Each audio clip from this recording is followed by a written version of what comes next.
In this first episode, we take you back to where it all began, the story of Ijaye High School. We'll hear from those who laid the foundation and nurtured this institution into what it is today. And who better to guide us than the very principal, whose vision and leadership set the tone for a remarkable journey. Join us as we sit down with the pioneer principal of Ijaye High School, a custodian of history, and a witness to the school's transformation. Let's hear their story, their challenges, and their hopes for the future. How and why was Ijaye High School founded? Well, Ijaye High School was founded in 1974. But before then, on the same premises that Ijaye High School sits now, there was a secondary modern school owned by the Baptist Mission, known as Bowen Memorial Baptist Secondary Modern School. When that school got defunct in 1968, the Ijaye community were enthusiastic to establish a modern secondary grammar school. And so they started planting maize and some other crops on the same premises that Ijaye High School sits now. For about 4 or 5 years, they couldn't make any headway in getting the required amount that government requested that prospective school founders should deposit in the bank, because without that, government would not approve the establishment of a new school. So they did that for about 5, 6 years, and they couldn't get any headway. That was when one of the indigenes of Ijaye, Chief O.M. Falomo, approached his cousin, Dr. Akinola Maja in Lagos. Dr. Akinola Maja had his mother from Ijaye, and Chief Falomo approached him for a donation of £4,000, which was the mandatory amount government requested communities to deposit if they wanted to establish a secondary grammar school. And so Dr. Akinola Maja gave the £4,000 at that time, because at the time Naira was not there. So, and the £4,000 enabled the Ijaye community to submit an application to the Ministry of Education. And after many investigations, including some inspections, Ijaye High School was approved to take off in 1970. I am Dr. Chief Samuel Ojelabi Murakinyo, Principal, Ijaye High School, 1976 to 1984. What were the early challenges of establishing the school? Thank you very much. The early challenges included finding the required accommodation for students.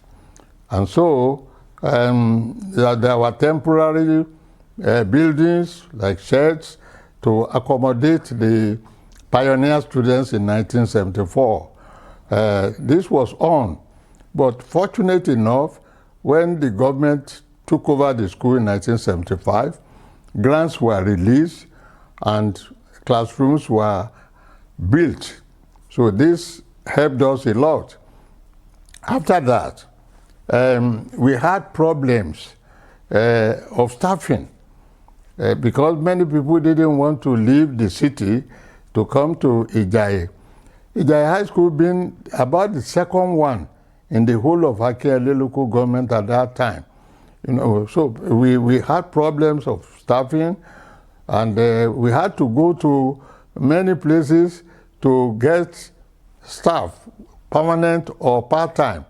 I remember I had to go to IITA Idioshi. I had to go to many secondary schools where I persuaded many of the teachers to be in Ijaye, even on part-time. And fortunate enough, by 1977, I was able to get the full complement of staff for Ijaye High School, including many Ghanaians.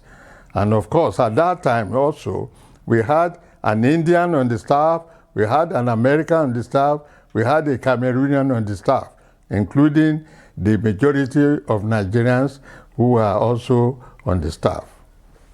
How did the school's mission and vision evolve over the years?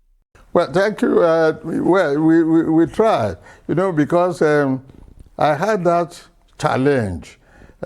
One, for the school to be recognized for the school's West African School Certificate Examination.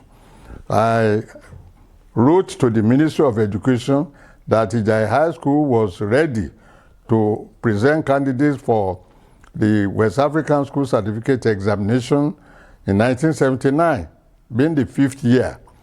And the government sent inspectors, a team of inspectors. After about 2 months, the results were released and it was excellent. After that, we had inspection on each of the sciences, physics, chemistry, and biology. Because without these, students may not be able to study medicine, engineering, and some other science-related disciplines. So I got that by the grace of God and with the support of my very good staff.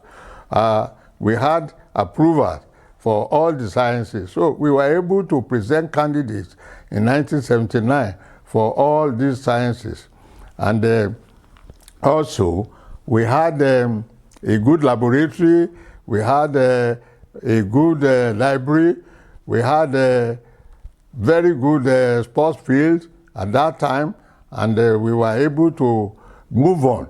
And the first result of the West African School Certificate Examination in 1979 gave us about 100%. And the following year, we also had 100%. And since then, up to the time I was there, the results had been very, very impressive.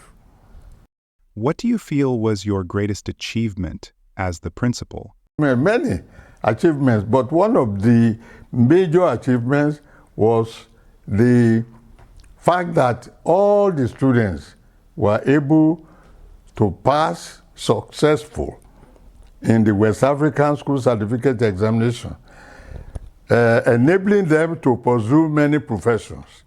And just after a decade of having school certificate for the first time, we had medical doctors, we have architects, we have engineers, we have top military officers and professionals, business ladies, business men, gentlemen, and successful.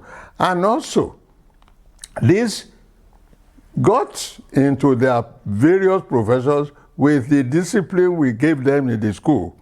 They knew, the students had that they were taught to do the right thing at the right time, and that discipline would be the first thing. So Ijaye High School students were much disciplined and well behaved, and they are very, very great in demand all over. How has the school changed compared to its early days? Well, what we have now in the school is a caricature of the past, because all those places that were kept, in those days, are no longer there. Because in the past, once you were at the school gate, you will see the sprawling compound, and very green, very, very, very attractive. But now all this had been taken over by a wild bush, and one was very, very unhappy. In fact, the early time when I visited after leaving the school, and I visited the school, I nearly shed tears, because many of those things that we had 40 years ago, 45 years ago, are now in tatters. What values did you instill in the first generation of students? the value of hard work, and honesty is the best policy. These were, in the students, and this enabled them to be successful. I met many of them, even outside of this country, in the UK, in US, in Europe, and they are doing very well. In fact, many of them had very good reports. In Nigeria here, many of them who are business people, who are self-employed, they are doing very well, wonderful. And they knew, because the Ijaye High School students, they will never steal. And they have respects. And they are very good leaders. And so they were equipped in the school. And of course, apart from that, Ijaye High School students are very fluent. Anywhere they are, they talk well. Because the literary and the British society, when they were in school, was one of the best in and around Ibadan.